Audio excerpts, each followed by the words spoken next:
स्तुति।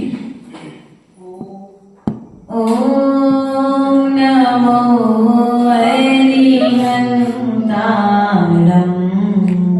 ओम नमो हरिहंतारम्। ओम नमो श्रीसिद्धारम्। ओम नमो श्रीसिद्धारम्। ओम नमो आयर्याणम्। ओम नमो आयर्याणम्। ओम नमो वज्रायाणम्। ओम नमो वज्रायाणम्। ओम नमो लोय सवसाहुडम्। ओम नमो लोय सवसाहुडम्। तीनी भुवन में साय वीतरागी विज्ञानिता। शिव स्वरूप शिविकाय नमो त्रियोगी समारिके। बोले दत्तानंद सुध परमेश्वरी भगवान की जय। देवादिदेव मूलय पार्श्वनाथ भगवान की देवादिदेव भगवान महावीर स्वामी की आचार्य भगवत कुंद स्वामी की आचार्य भगवत विराट सागर जी विशुद्ध सागर जी विभव सागर जी महाराज की जय। ग्रंथ राज की श्री माता जी की जय। जय। अपना विषय चल रहा था। कुगुरु का लक्षण हमने आपको बताया था और कुगुरु के विषय में आचार्य भगवंत अर्थात पंडित दौलत राम जी ने कहा है, कुगुरु के लिए पत्थर की नाव बताया है। कुगुरु अर्थात जो राग द्वेष से सहत हैं उन्हें कुगुरु कहा गया है। जिनकी इच्छाओं की पूर्ति ना होने पर वे अपने ही सेवा में सेवारत श्रावक के लिए जो शराब आदि दे देते हैं वे कुगुरु कहलाते हैं। अर्थात गुरु किन्हें कहते हैं? तो जो राग देश से रहते हैं, जो वीतरागता से सहज हैं। कोई अपशब्द कह दे तो भी स्वीकार, कोई प्रशंसा कर दे तो भी स्वीकार, प्रशंसा होने पर फूलते नहीं हैं और निंदा होने पर कूलते नहीं हैं। उन्हें कहते हैं सच्चे गुरु। किसी ने बुराई कर दी तो वे भी उसकी बुराई करने लगे। ऐसा सच्चे गुरु का स्वरूप नहीं बताया गया है। देखिए अपने ग्रंथों में गजकुमार मुनि का कथानक आता है। अपने ग्रंथों में यशोधर मुनिराज की कहानी आती है। ऐसे कितने निर्ग्रंथ सुकुमार सुकौशल जैसे मुनिराजों की कथाएं ग्रंथों में आती हैं कि इन मुनिराजों के लिए स्यालनी खाती रही, लेकिन फिर भी उनके मन में एक बार भी विचार नहीं आया कि ये स्यालनी क्या अशुभ हो जाए, ये स्यालनी मर जाए या इसको मैं मरवा डालूं। ऐसा विचार उनके मन में। वे यशोधर मुनिराज जब जंगल में साधना रखे और द्वेषवश राजा श्रेणिक ने 500 कुत्ते उनके ऊपर छुड़ा दिए गए। वे कुत्ते तप के प्रभाव से मुनिराज की परिक्रमा करके आ गए, लेकिन उन्होंने मुनिराज पर आक्रमण नहीं किया। वे ये सच्चे गुरु जिनने आंख खोल करके भी देखना स्वीकार नहीं किया कि मेरे ऊपर उपसर्ग करने वाला कोई राजा है कि रंग है। ऐसे दिगंबर गुरुओं का स्वरूप बताया है। उसी राजा श्रेणिक ने मुनिराज के ऊपर में एक मरा हुआ सर्प डाल दिया, लेकिन मुनिराज ने जब आंखें खोली तो राजा श्रेणिक और रानी चेला को दोनों को एक साथ धर्म वृद्धि वस्तु का आशीर्वाद दिया, अर्थात दोनों को क्षमा का दान दिया। वे होते हैं सच्चे गुरु। लेकिन तुमने हमारी प्रशंसा कर दी ना, तो अखिलेश कितना अच्छा है, कितनी प्रशंसा करता है। और किसी ने आकर के यदि बुराई कर दी, अरे माता जी ऐसी है, माता जी वैसी है, सो माता जी उसका विरोध करने लग जाए तो माता जी भैया सामने वाले की प्रवृत्ति वैसी है, लेकिन हमको अपनी प्रवृत्ति नहीं बिगाड़ना है। सामने वाले की प्रवृत्ति पकड़ लो और अपनी दिशा मोड़ लो, यही समझदारी है। वरना अपन यदि सामने वाला तो मूर्ख था ही, और हमने भी यदि मूर्खता दिखाई तो हम भी बुरे। घर में जब दो बच्चे होते हैं और दो बच्चों में माँ को मालूम होता है कि एक बच्चा किस प्रकार से रहता है, दूसरे बच्चे का स्वभाव क्या है, और जब दोनों बच्चों के बीच में लड़ाई होती है तो माँ क्या कह के समझाती है, देखो बेटा उसका तो स्वभाव ही वैसा है, तुम तो मेरे राजा बेटा हो ना, तो तुम ऐसा काम ऐसे करते ना, तुम तो मेरे अच्छे बेटे हो ना, उसकी प्रवृत्ति खराब है तो उसकी प्रवृत्ति के कारण तुम अपनी प्रवृत्ति खराब मत करो। इस प्रकार से समझाते थे। ऐसे ही सच्चे गुरु हुआ करते हैं कि बुरा करने वाले के प्रति बुरा नहीं सोचते हैं। क्या आज की लेकिन स्थिति कुछ जो कुगुरु हैं भी क्या होते हैं कि वे यदि तुमने थोड़ा सा उनके लिए, वो तुम्हारे दरवाजे पर लेने के लिए आए और तुमने यदि नहीं दिया तो तुम्हें बद्दुआ दे करके ध्यान रखना। यदि तुम सच्चे देव शास्त्र गुरु के भक्त हो तो सामने वाला तुम्हारे प्रति कितना भी कुछ कहता रहे, जैसे कमठ ने जब धूल फेंकी पार्श्वनाथ के ऊपर तो वो धूल पार्श्वनाथ को स्पर्श भी नहीं कर पाई, लेकिन वह धूल के निमित्त से कमठ पूरा कर्म रूपी धूल से पुर गया, अर्थात कर्म रूपी धूल से लिप्त हो गया। इसलिए प्रिय बंधुओं, सच्चे गुरु के स्वरूप को हमने कल समझा था। एक तो लकड़ी की नाव और दूसरा पत्थर की नाव।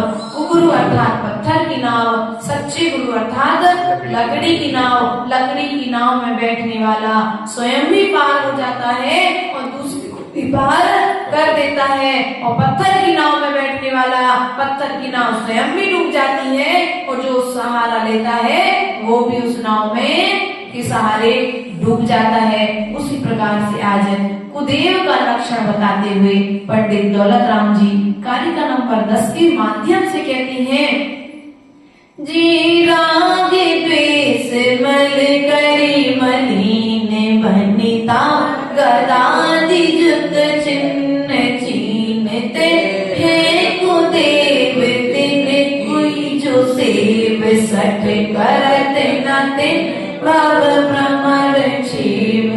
अर्थात सठ अर्थात मूर्ख, सठ अर्थात मूर्ख कौन करता है, क्या करता है, न अर्थात नहीं होता है, क्या नहीं होता है, तिन अर्थात उनका संसार में भटकने का अंत नहीं होता है। मूर्ख प्राणी का संसार में भटकने का अंत नहीं होता है। क्यों नहीं होता है?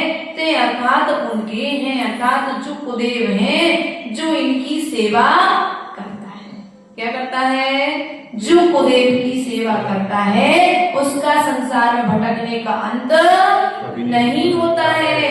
जी राग द्वेष, अब यहाँ पर कुदेव का स्वरूप बताते हैं। तो जो राग द्वेष से सहत हैं, किससे सहते हैं? राग द्वेष से सहते हैं। बोलो तो। राग द्वेष।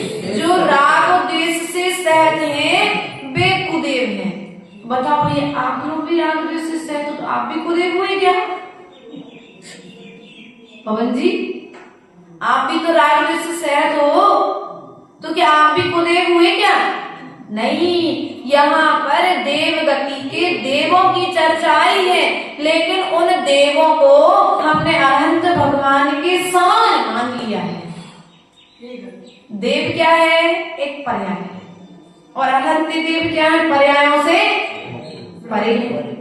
जो पर्यायों में अब जिन्होंने पर्यायों को छोड़ दिया है वे अनंत देव हैं, लेकिन हमने अनंत देव के पीछे देव लिखा था, तो सबके पीछे देव लिखा देख करके हमने अनंत देव के समान ही सबको देखना प्रारंभ, बल्कि वो देव गति के देव थे। जैसे हम मनुष्य गति के मनुष्य हैं, ऐसे वो देव गति के देव थे।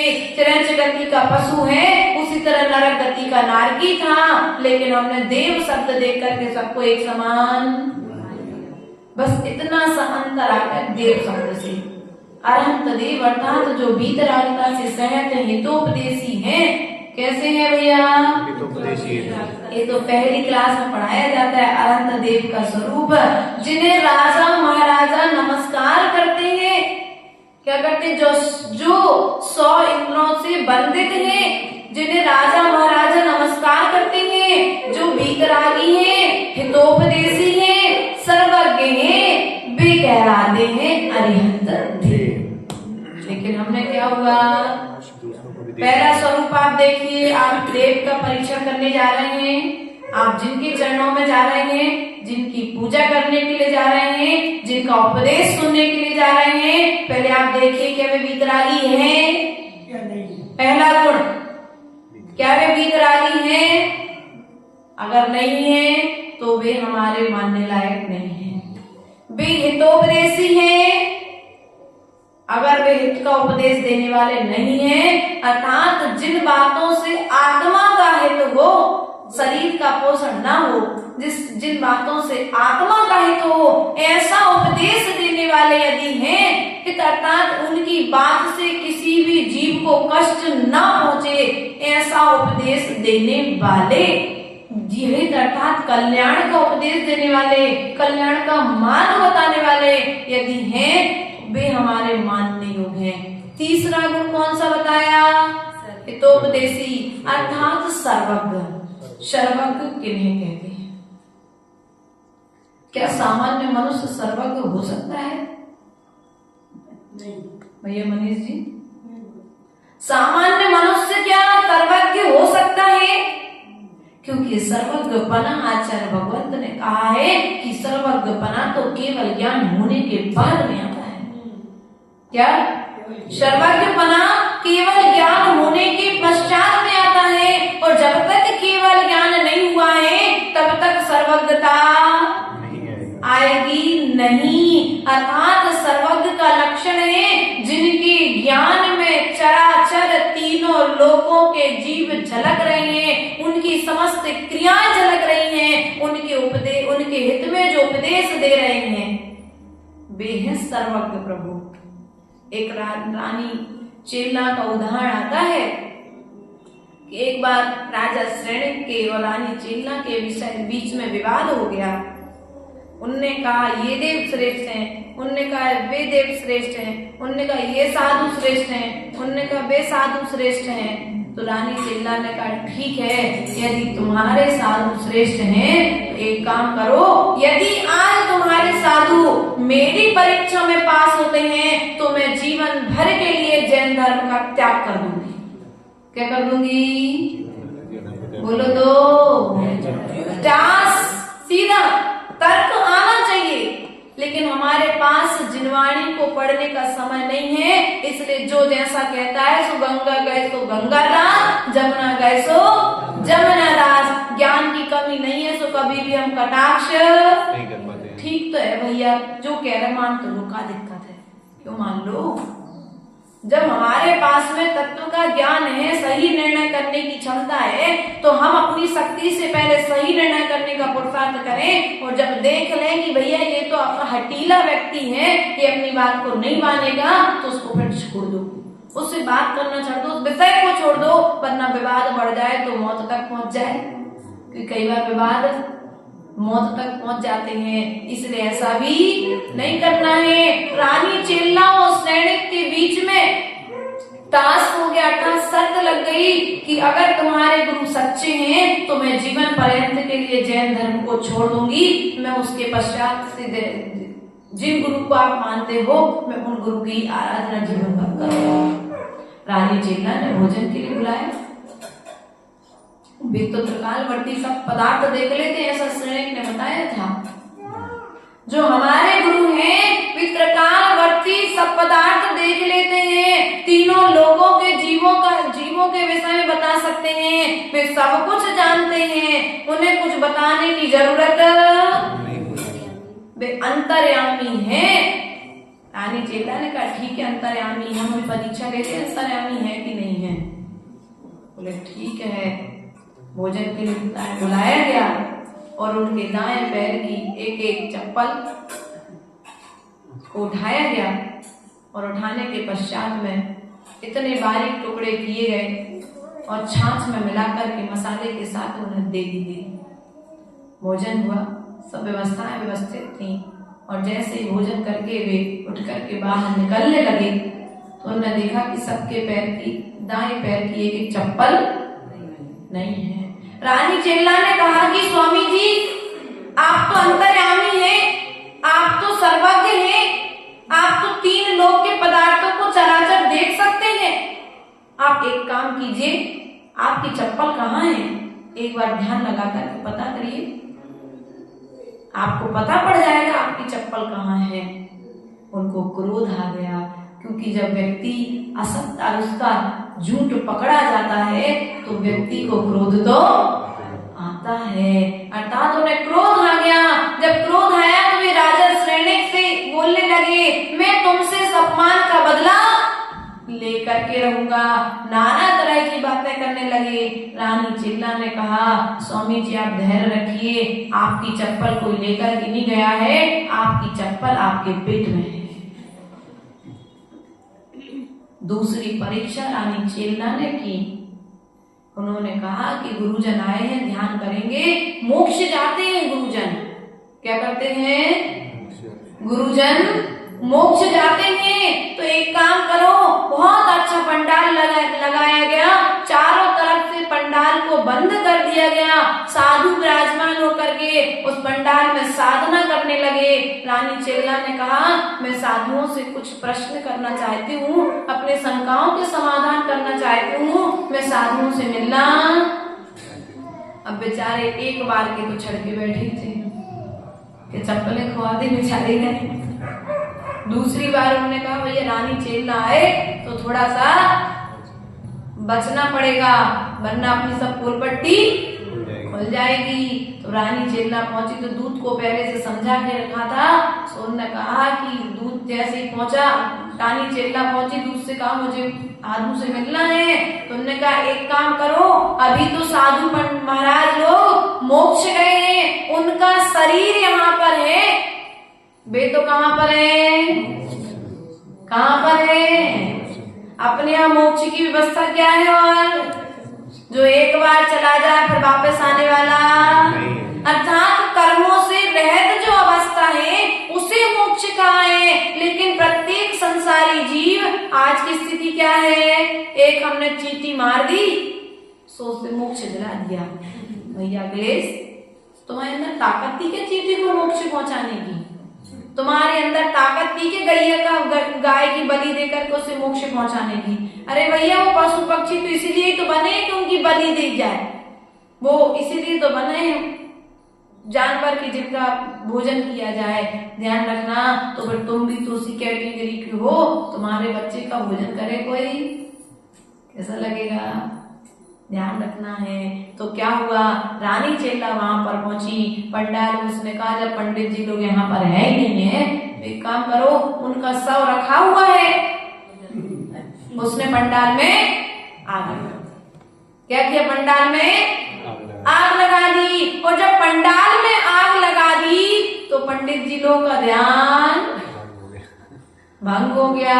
बेचारे भागने लगे, हाहाकार मच गया चारों तरफ में। अब तो और ज्यादा गुस्सा में राजा सैनिक हो गया कि मेरे गुरुओं के साथ तुमने इतना बुरा बर्ताव किया। रानी चेला ने कहा, देखो सुनो पहले तत्व की बात, मैंने कोई गलत काम नहीं किया। जब गुरुजन मुख से जा चुके थे, उनका तन यहाँ पर विराजमान था, तो अपने यहाँ पर भी किसी का मरण होता है तो मन क्या करते? तन का दाह संस्कार करते हैं। और जब उन्हें तन को जलाया जाए, काटा जाए, मारा जाए, पीटा जाए, जब आत्मा यहाँ है ही नहीं है तो उन्हें कष्ट तो होना ही नहीं चाहिए। नाना तरह का दोनों के बीच में विवाद होता रहा। अब राजा सैनिक ने सोचा कि इसने मेरे गुरुओं का अपमान किया है, मैं भी अब इससे अपने गुरु के अपमान का बदला। इसने अर्थात धर्मात्मा बनने का ढोंग किया। किसने? सैनिक ने। अब धर्मात्मा बनने का ढोंग किया और रानी चेला से कहा कि सच तुमने हमारे आंखें खोल दी, आज मुझे सच्चे धर्म का ज्ञान हो गया। अब मैं तुम्हारे दिगंबर गुरुओं का आहार कराना चाहता हूँ। क्या कहा? और जहां पर रानी चेला तो समझदार थी, उसने कहा राजा सैनिक यदि कह रहा है मतलब दाल में काला है। राजा सैनिक ने व्यवस्था करा दी कि जिस चौके में जिस स्थान पर साधु के आहार होने थे, उस आहार स्थल पर हड्डियां करवा दी। ये कहानी इस प्रकार से यहाँ पर आती है कि 2 बार जब रानी चेला ने परीक्षा ली तो तीसरी बार में राजा सैनिक ने परीक्षा ली। तो रानी चेला समझदार थी, उसने कहा हे स्वामी नमोस्तु नमोस्तु नमोस्तु, अत्र अत्र अत्र तिष्ठ तिष्ठ तिष्ठ।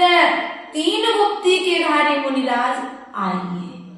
क्या बोल दिया साथ में? कितने गुप्ती की धारी? 3 गुप्ती के धारी मुनिराज आइए। जो 3 गुप्ती के धारी मुनिराज होंगे जरूर ही उन्हें अवधि ज्ञान होगा। ऐसा करते करते बहुत सारे साधक निकल गए, एक भी मुनिराज का पड़गान नहीं हुआ। लेकिन लास्ट में एक मुनिराज पड़ गए, 3 गुप्ती के धारी मुनिराज पड़ गए, लेकिन चौके से में पड़गने के पश्चात में वापस चले गए। अब जब वे वापस चले गए तो राजा सैनिक ने कहा कि ये क्यों वापस चले गए? हड्डियां तो जमीन में थी, इन्हें कैसे पता पड़ा? इसलिए तो बोलते हैं, आप अपने यहाँ तो नहीं बोलते, महाराष्ट्र में बोलते हैं भूमि शुद्धि आहे। क्या बोलते हैं?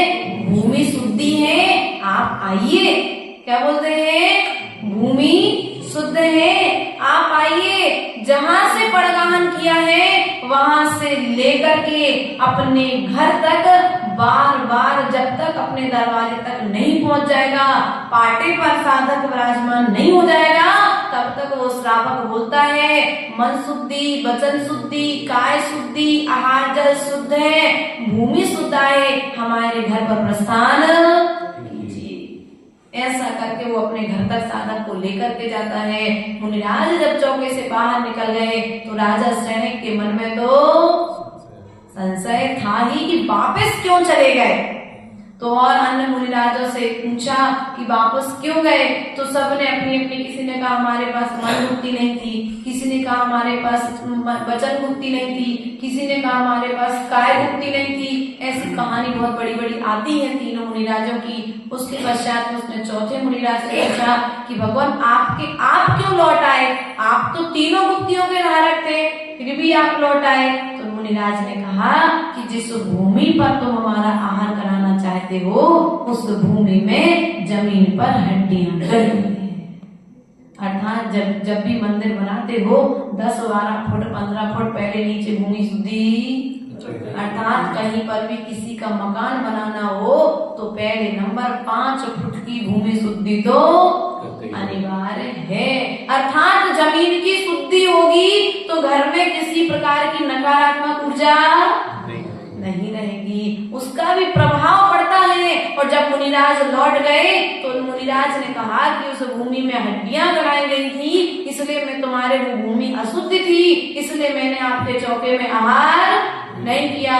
मुनिराज मासोपवासी थे, वे वापस जाकर के साधना में लीन हो गए। रानी चेला और सैनिक के बीच में शर्त लगी थी कि यदि मैं हार गया तो मैं धर्म को स्वीकार करूंगा, और रानी चेला ने कहा था यदि मैं हार गई तो मैं तुम्हारे धर्म को स्वीकार करूंगी। इस तरह से सैनिक के मन में श्रद्धान पैदा हुआ और उन्होंने कुगुरु की संगति छोड़ दी। लेकिन हमारे पास ज्ञान होने के पश्चात में भी हम आकर्षण के तले कहाँ जाते हैं? लो तो कुगुरु के चरणों में, कुदेवों के चरणों में जाने से पीछे ऐसा नहीं करना चाहिए। यदि हमें अपना विकास करना है तो यहाँ पर कहते हैं जो राग द्वेष आदि राग द्वेष मल करी मलिन, अर्थात जो राग द्वेष रूपी मल से मैले हैं। किससे मैले हैं? तन पर लगा मैल तो जल से धुल जाता है, लेकिन मन पर लगा मैल कैसे धुलेगा? तो यहाँ पर कहते हैं मन पर लगे मैल को धोने के लिए किसी डिटर्जेंट की जरूरत नहीं है, मन पर लगे मैल को धोने के लिए तो जिनवाणी के जल की जरूरत है। इसलिए जिनवाणी के जल को अर्थात स्वाध्याय प्रारंभ करो, जिनवाणी के जल को अपने मनहा पटल तक ले जाओ, और जब मनहा पटल तक ले जाओगे तो तुम्हारे श्वास श्वास में जैसे रक्त कणिकाएं में नसों में रक्त प्रवाहमान होता है, ऐसे तुम्हारी प्रत्येक नस नस में जिनवाणी का रस जब प्रवाहमान होगा तो तुम्हारा तन भी मैला नहीं होगा और तुम्हारा मन भी मैला नहीं होगा। अपन लोग देखते ना, कभी साधु निर्मा साबुन से नहीं नहाते कि भैया हैं? नहीं नहाते, लेकिन फिर भी उनकी देह ग्लो करती है। क्यों प्राची? क्यों करती ग्लो? और कई लोग तो हम लोग से आकर माता जी आप क्या लगाते मुझे, आप हम लोग इतना सब कुछ करने के बाद में भी व्यवस्थित नहीं दिखते। तो भैया तुम्हारे चेहरे पर साबुन की चमक है, पाउडर की चमक है, क्रीम की चमक है, लेकिन हमारे चेहरे पर ह्रीम मंत्र की चमक दिखाई देती। अर्थात साधु के चेहरे पर साधना की चारित्र की चमक दिखाई देती है। यदि तुम चाहते हो कि चारित्र की चमक दिखाई दे तो श्रावक के अनुरूप जो गुण बताए हैं, सम्यक दर्शन आदि के जो गुण बताए हैं, उन निर्दोष गुणों का पालन करना प्रारंभ कर दो। क्रीम पाउडर की जरूरत नहीं पड़ेगी तुम्हारे लिए, तुम हीरी मंत्र का जाप तो करो। ऐसा आचार्य गुरुदेव सदा कहा करते थे, जो मल से मैले हैं, कौन सा मल? राग द्वेष रूपी जो मल से मैले हैं। और तो क्या कहा? बनिता, बनिता अर्थात स्त्री। क्या कहा भैया दीपेश? बनिता अर्थात स्त्री, जो स्त्री को साथ में रखे हुए हैं। किसको साथ में रखे हैं? अपने यहाँ तो क्या है भैया? आप अकेला अब तरे मरे अकेला हो, यूं कहो इस जीव को साथी सगा न कोई। अर्थात जीव अकेला मरता है, अकेला ही जन्म लेता है और अकेला ही आत्म कल्याण करके संसार से छूटता है। लेकिन जिनके साथ में, इनके साथ में कोई बैठा है क्या आजू बाजू में भैया?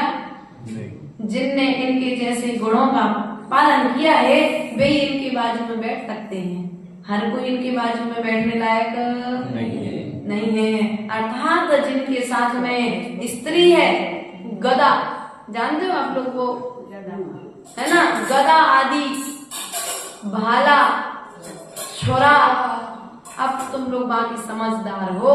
इन सब चीजें जिन्होंने लेकर के रखी है, देखो यदि तुम देव हो, सच्चे रक्षक हो, तुम भगवान हो, तो फिर भगवान को इन सब चीजों को रखने की जरूरत क्या है? क्यों भैया? एक निर्णय करो। लेकिन हम क्या करते हैं, जहाँ ये सब चीजें दिखती है वहां पर कहा जा रहे, एक बार नमस्कार तो करना है। कछु चौहान थोड़ी ना कर रही, ऐसा कहते ना, नमस्कार तो करना है सो कर लो। नहीं भैया, अपने यहाँ हनुमान को भी माना है, अपने यहाँ राम को भी माना है, अपने यहाँ लक्ष्मण को भी माना है, अपने यहाँ कृष्ण को भी माना है। किसी का विरोध नहीं किया कभी भी, ना कृष्ण का विरोध है, ना राम का विरोध है, ना रावण का विरोध है। अपने तो रावण का भी विरोध नहीं किया। लोग पुतला जलाते और अपने यहाँ रावण के तीर्थंकर मानकर स्तुति करते हैं। जो भविष्य का होने वाला भगवान है, अभी भगवान हुआ नहीं है, तुम रोज शैलेंद्र भैया उनका अर्घ जला रहे हो। भूत भविष्यति वर्तमान की 320 को ध्यान, उनके चरणों में आज जो हुए नहीं उनके लिए भी आज सिद्धों की श्रेणी में आने वाला जिनका नाम है, जग के उन सब मुनिराजों को मेरा नम्र प्रणाम है, मेरा नम्र प्रणाम है, मेरा नम्र प्रणाम है।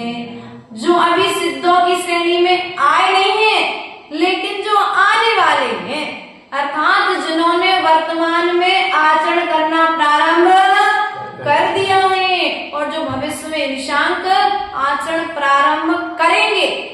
निशांक भविष्य में मुनिराज बनेगा, अब बनेगा, अभी बना। वर्तमान का कोई भी एक ऐसा लक्षण नहीं दिख रहा है कि भगवान बनेगा, लेकिन फिर भी नमस्कार, वर्तमान में कोई लक्षण नहीं दिख रहा। प्राची अभी ग्रस्त बन करके बैठी है, लेकिन फिर भी उसे भावी नैगम नई की अपेक्षा से सिद्ध समान अभी से नमस्कार। इसलिए प्रिय बंधुओं, जो स्त्री आदि से रहत हैं, जिनके चिन्ह कोई उनका चिन्ह नहीं है, जिन्हें कोई अस्त्र शस्त्र की जरूरत नहीं है, जिनका अस्त्र शस्त्र यदि कुछ है तो शास्त्र जिनका शस्त्र है, ऐसे साधुओं की पूजा अपने दिगंबर आचार्यों ने की है। शास्त्र ही जिनका शस्त्र है। देखो समंत्रभद्र स्वामी जब वाद विवाद के लिए निकले तो कोई तलवार साथ में लेकर के नहीं गए, कोई बंदूक साथ में लेकर के नहीं गए। उनने कहा मैं वाद विवाद के लिए जा रहा हूँ, तो मैंने जो गुरु से ज्ञान ग्रहण किया है वही शास्त्र ही मेरे लिए प्रमाण होगा। और वही शास्त्र देखो तो कुंद स्वामी के साथ जब विवाद हुआ तो व्यंतरी पीछे से बोल रही थी, उस व्यंतरी को भी भागना पड़ा, क्योंकि सत्य की जब जीत होती है तो असत्य हार करके मैदान छोड़ करके भाग जाता है। कुंद स्वामी की भी एक कहानी आती है, समंत्रभद्र स्वामी की भी कहानी आती है, शुभचंद्र स्वामी की भी कहानी आती है। अकलंक निकलंक जो हुए न्यायाचार्य अकलंक स्वामी, जिन्होंने स्वरूप संबोधन आदि ग्रंथ लिखे, राजवार्तिक आदि ग्रंथों पर जिन्होंने टीका आदि की है, ऐसे आचार्यों की कहानी आती है कि इन्होंने कितनी बार वाद विवाद किया, लेकिन कोई बंदूक लेकर के नहीं गए, कोई तलवार लेकर के नहीं गए। उन्होंने कहा जो अनंत प्रभु का आगम है वही हमारे लिए पर्याप्त है, वही हमारे लिए शस्त्र है, अर्थात हमारा शास्त्र ही शस्त्र के समान है, हमारी सुरक्षा करने वाला है।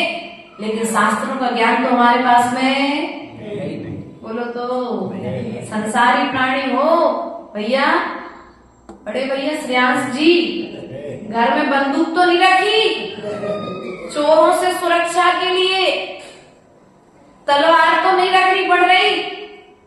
एक श्रावक श्रेष्ठी थे, पूर्व में 2013 की घटना है, बहुत अच्छे जुड़े थे आचार्य जी के पास, उसी गांव के पर्सनल थे वो, तो मंदिर के बाजू में उनका घर था। स्थान नहीं बताती हूँ, नाम नहीं बताती, नहीं तो फोन करके पूछ लोगे तुम लोग, है ना।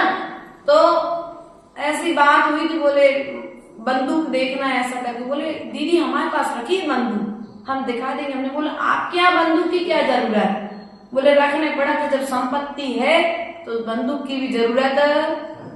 और कुछ दिनों के बाद में उस नगर में गोलियां चली, कुछ दो पक्षों का विवाद हो गया, तो अपने पक्ष वालों के पास में भी इस तरह के अस्त्र शस्त्र विरोधी हिंसा के लिए उपयोग की बात बताई है, लेकिन सामान्य तरीके से ये साधन का प्रयोग नहीं बताया गया है। अर्थात पूरे अहिंसात्मक जीवन गांधी जी ने जिया है, उनने कभी बंदूक गांधी जी ने बंदूक चलाई, तलवार चलाई, लेकिन फिर भी प्रत्येक नोट पर उनकी फोटो।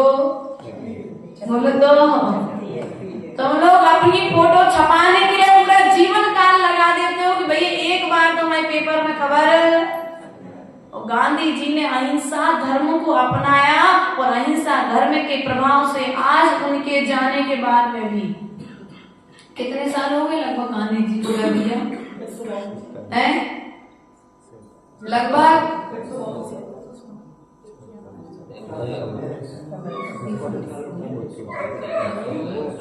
47 में तो 48 है ना, लगभग समझ लो 75-80 साल है, तो 75 साल हो गए। अब देखो तुम्हारा लगा ली हिसाब, 78 साल होगा है 78 साल यदि हो भी गए तो 78 साल के बाद में भी आज उनके लिए स्मरण, जब भी ध्वजा फहराई जाती है तो गांधी जी का नाम लिया जाता है। जब भी 15 अगस्त आता है, गणतंत्र की स्थापना हुई तो गांधी जी का नाम, उनका फोटो।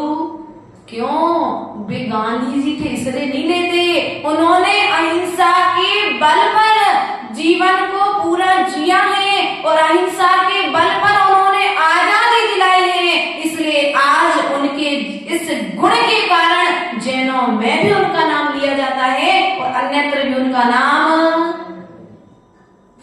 इसलिए गुणग्राही बनना चाहिए हमारे लिए, अर्थात गुणग्राही के लिए आचार्य गुरुदेव एक उदाहरण देते थे हंस और बगुला का। किसका उदाहरण देते थे? हंस और बगुला का उदाहरण देते थे। तो एक भजन आया है, प्राणी रंग में तो रंग मिल जाए, गुणों में जोड़ी ना मिले। प्राणी रंग में तो रंग मिल जाए, गुणों में जोड़ी ना मिले। हंस और बगला एक सरीके नहीं पड़े पहचान, हंस और बगला एक सरीके नहीं पड़े पहचान। हंसा तो मोती चुगे जी, बगुला करे मैं पाले, घुड़ों में जोड़ी ना मिले। प्राणी रंग में तो रंग मिल जाए, गुणों में जोड़ी ना मिले। क्या दोनों का रंग तो एक सा होता है। सफेद है, लेकिन गुण एक मछली का पान कर रहा है वही तालाब में, और दूसरा क्या कर रहा है? मोती का पान करता है। उसी तरह से कुछ श्रावक हुआ करते हैं समाज में, जिनके लिए जहाँ अच्छी बात बताई जाती है वे अच्छे स्थानों पर जाना पसंद नहीं करते हैं। हंस की तरह प्रवृत्ति उनकी नहीं होती है। कुछ लोगों के लिए ऐसा भी बताया है, इसमें हंस का उदाहरण देते हुए आचार्य परमेश जी कहते थे कि यदि साधक को बनना है, सभाश्री माता जी, साधक को सदा हंस की तरह होना चाहिए। गुरुदेव ने कहा था साधक को सदा हंस की तरह होना चाहिए कि यदि किसी श्रावक के भीतर में भी यदि गुण है तो उस गुण को ग्रहण कर ले, अवगुण को क्या करता है? अवगुण को वो वहां पर मोती चयन कर लेता, वहां पर काई भी होती होगी, कीचड़ भी होता होगा, कचड़ा भी होता होगा, लेकिन ऐसा सबको वहीं पर छोड़ देता है। अर्थात हमें भी इसी प्रकार से करना चाहिए, जैसे जलते भिन्न कमल है उसी प्रकार से संसारी जीवों के बीच में रहते हुए भी राग और द्वेष से रहित प्रवृत्ति करना है, तभी तो हमारा आचरण निखरेगा। यदि इस प्रकार का आचरण नहीं रहा तो आचरण तो कम निखरेगा लेकिन जीवन पूरा बिखर जाएगा। सभाश्री का तो नाम ले दिया, नहीं तो तुम लोग का बेचारी माता जी में बहुत सीधी माता जी हैं, तुम लोग ज्यादा समझते हो हमसे, है ना। इसलिए ध्यान रखना है कि हमें अपनी इस प्रवृत्ति को, कई लोग आते हैं पवन जी हम लोगों के पास में आएंगे और हम में भी बुराई देख के, तो उनकी प्रवृत्ति बगुला की जैसी है। उन्हें चारित्रधारी नहीं दिखाई दिया, उन्हें बिच्छी कमंडल की महिमा नहीं दिखाई दी, उन्हें त्याग धर्म नहीं दिखाई दिया, उनमें भी उनने बुराई निकाल करके उसका प्रचार अब तुमने जो बुराई का प्रचार किया है, ध्यान रखना, वो बुराई सुनकर के जिसके विषय में तुमने वो बुराई की है, वो बुराई तुम्हारे जीवन से चली जाएगी, लेकिन वो बुराई तुम्हारे जीवन में प्रवेश कर जाएगी। तो जिस प्रकार का प्रचार आज तुमने सच्चे साधक का किया है, उसी प्रकार का अप्रचार कल तुम्हारे जीवन में भी। इसलिए अर्थात जो गदा आदि चिन्हों से जो सहज हैं, ऐसे गुरुओं, ऐसे देवों के लिए हमारे दर्शन में गुरु की उपमा नहीं दी गई है। उपकरण अर्थात पिच्छी, कमंडल और शास्त्र। उपकरण क्या बताए? मोबाइल, लैपटॉप, बोलो तो नहीं। आजकल उपकरण के रूप में तो गलत का है तो क्षमा कर देना, लेकिन मोबाइल और लैपटॉप कोई उपकरण की व्यवस्था नहीं है, शास्त्रों की व्यवस्था है। अब तुम लोग कहो कि इतने सारे शास्त्र लेकर के कहाँ चलेंगे, तो भैया ध्यान रखना, बहुत सारे साधक आजकल ऐसा कहते हैं कि हमने लैपटॉप में इतने सारे शास्त्र लेकर के ना चलना पड़े, सो हमने लैपटॉप में उनको अपलोड करके रखा है। ध्यान रखना, तुम जिनवाणी माँ को जितनी बार छूओगे, जितनी बार पलटोगे, जितनी बार तुम उतने स्पर्श करोगे, उतनी बार तुम्हारी कर्म की निर्जरा होगी। जैसे भोजन अपने हाथ से किया जाता है, उसी प्रकार से जिनवाणी का स्वाध्याय भी जिनवाणी को स्पर्श करके किया जाता है। जिनवाणी को लैपटॉप, मोबाइल आदि के माध्यम से। अब आप लोग मोबाइल में, आज सबके मोबाइल में एक ऐप डाउनलोड करो, पूरी जिनवाणियां अब अपलोड कर लिया तुमने जी। क्या शास्त्र घर में ना रखना पड़े, अलमारी में अशुद्धि रहती है, हमें छूनी पड़ती है, तो एक मोबाइल में जो देखो तो सब शास्त्र क्या चाहिए, कितने शास्त्र करना, कुछ नहीं करना है, तुम तो मोबाइल में निकाल लो, तो जब चाहो तब पढ़ लो, है ना। ये व्यवस्था निशान को बहुत अच्छी है बेटा, ऐसा ही कुछ ध्यान रखना। अशुद्धि के दिनों में भी आप मोबाइल, अब शास्त्र रहेगा शैलेश भी आपके हाथ में, सब टेबल लगाओगे, अचार बिछाओगे, मोबाइल रहेगा, सो हमने कहा निकालो, दिन रात मेरे स्वामी मैं भावे नाई भाऊं। पढ़ते पढ़ते बीच में फोन आ गया ऋचा का कि जल्दी घर आओ।